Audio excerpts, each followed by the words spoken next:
আপোনাৰ জীৱনত বিভিন্ন ধৰণৰ সমস্যা হৈ আছে, ধাৰ হৈছে, যিবোৰৰ পৰা আপুনি ওলাবলৈ পৰা নাই। তেনে ক্ষেত্ৰত আপুনি এইকেইটা উপায় কৰক। আপোনাৰ যিবোৰ সমস্যা হৈ আছে, আপুনি পৰিত্ৰাণ অৱশ্যেই লাভ কৰিব। মানুহৰ জীৱনত বিভিন্ন ধৰণৰ সমস্যা থাকে। বিভিন্ন সময়ত আপোনাৰ ধাৰ হ'ব পাৰে, মানসিক অশান্তি হ'ব পাৰে, বা স্বামী স্ত্ৰীৰ মাজত কাজিয়া হ'ব পাৰে, মানে ৰিলেশ্যনশ্বিপ ইছ্যু কথা কৈছোঁ, বা আপোনাৰ বিভিন্ন ধৰণৰ সমস্যা আৰু হ'ব পাৰে। তেনে ক্ষেত্ৰত আপুনি এই উপায়কেইটা কৰক, ভাল ফল পাব। প্ৰত্যেকটো সমস্যাৰে কিন্তু সমাধান আছে দেই। এনেকুৱা একো সমস্যা নাই যাৰ সমাধান নাই। প্ৰত্যেকটো সমস্যাৰে কিবা নহয় কিবা সমাধান আছে। গতিকে এই যে সমাধান আপুনি কেনেকৈ কৰিব, বা আপুনি আজি কৰিছে কালি ভাল ফল পাবনে, তেনেকুৱা ধৰণৰ যদি আপোনাৰ সন্দেহ আছে আপুনি নকৰিব। কাৰণ সন্দেহত আপুনি ভাল ফল নাপায়, আপোনাক বিশ্বাসত আপুনি পাব। এষাৰ কথা আছে নহয়, বিশ্বাসে মিলয় হৰি। গতিকে বিশ্বাস থাকিলে ভাল ফল পাব, বিশ্বাস নাথাকিলে আপুনি যিমান কৰক ভাল ফল নাপায়। আপুনি যদি আপোনাৰ ইউটিউব, ফেচবুক অথবা ইনষ্টা লিগেল আৰু অৰ্গেনিকভাৱে গ্ৰ'থ কৰিব বিচাৰে, তেনে ক্ষেত্ৰত আমাৰ লগত যোগাযোগ কৰিব। আপুনি আমাৰ পৰা legal views, legal subscriber, legal followers এই সকলোবোৰ লিগেল আৰু অৰ্গেনিকভাৱে ল'ব পাৰিব। আমাৰ হোৱাটছএপ নাম্বাৰ 9864808721। এতিয়া আমি জানিম আপোনাৰ জীৱনত ধৰক বহুত বেছি সমস্যা আছে, তাৰ পৰা পৰিত্ৰাণ কেনেকৈ পাব। প্ৰথমটো হৈছে আপুনি চৰাই চিৰিকটিক খাদ্য দিব। বহু মানুহে কিন্তু চৰাই চিৰিকটিক খাদ্য দিয়ে, নিজৰ চটৰ ওপৰতে হওক বা বেলকনিতে হওক বা নিজৰ ঘৰৰ চোতালতে হওক পশু পক্ষীৰ কাৰণে খাদ্য ৰাখি থৈ দিয়ে, বা চৰাই চিৰিকটিৰ কাৰণে খাদ্য ৰাখি থৈ দিয়ে।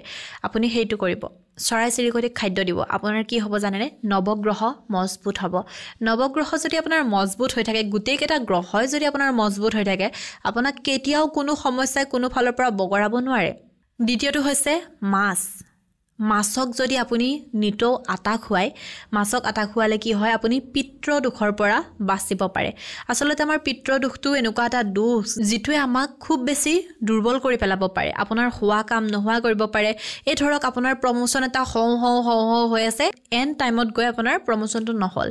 এই ধৰক আপোনাৰ চাকৰি এটা হ'ব আপুনি ভাবি আছে, সময়ত গৈ নহ'ল।